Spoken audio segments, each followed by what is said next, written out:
DMK வரக்கூடாதுன்னு நினைக்கிறேன். உங்க ஓட்டு யாருக்கு ஐயா? தமிழக வெற்றி கழகம் தளபதி விஜய். ஓகே, போன வாட்டி யாருக்கு போட்டீங்க? போன வாட்டி டிஎம்கே தான். டிஎம்கே போட்டீங்க. இந்த வாட்டி மாறிட்டேங்க. என்ன காரணம்? காரணம்னா எல்லாம் விலைவாசி ஏறி போச்சு. விலைவாசி தங்கம் 1,00,000 ரூபாய் விக்குது. ஓகே, பவுன் 1,00,000 ரூபாய் விக்குது. ஓகே, விஜய் வந்தா அந்த 1,00,000 ரூபாய் குறைஞ்சிரும் கண்டிப்பா சொல்றீங்களா? குறையும். அது எப்படி குறையும்? குறைப்பாருங்க. குறைப்பாரு. கண்டிப்பா விஜய் வந்தா தங்க விலையை குறைச்சிடுவாரு. தங்க விலை இல்ல, எல்லா விலையும் குறையும். எல்லா விலையும் குறையும். பட்ஜெட் கம்மியா இருக்கும். ஓகே, மத்தபடி மக்கள் நல்லா இருப்பாங்க. மக்கள் நல்லா இருப்பாங்க. நீங்க குடுக்குற போன வருஷம் ஆட்சியில எங்களுக்கு கொடுத்த ஃப்ரீ பயணம் அது இதெல்லாம் கொடுத்து எங்களுக்கு எல்லாமே ஏற்றி நாங்கெல்லாம் வந்து போதும்.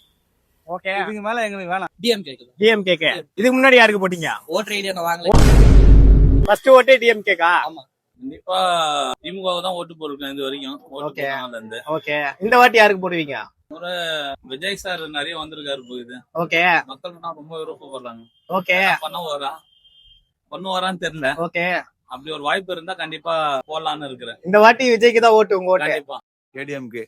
போன வாட்டி யாருக்கு போட்டீங்க? டிஎம்கேக்கு போட்டேன். ஓகே, இந்த வாட்டி இந்த முறை அது ADMK. வந்து வாய்ப்புகள் கம்மி தான்.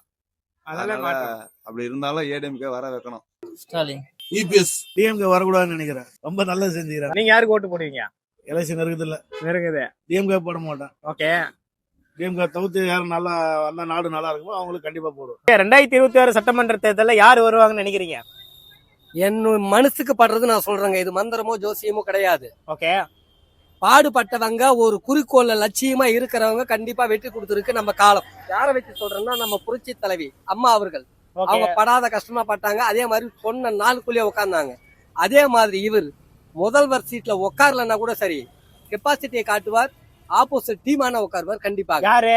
நம்ம இளைய தளபதி விஜய் சார். அப்ப விஜய் தான் வருவாரு. சிஎம் ஆகலன்னா கூட எதிர் சீட்ல உட்கார அளவுக்கு கெப்பாசிட்டி வருவார். அப்ப சிஎம் ஆக மாட்டாரு. வாய்ப்பு நிறைய இருக்கு.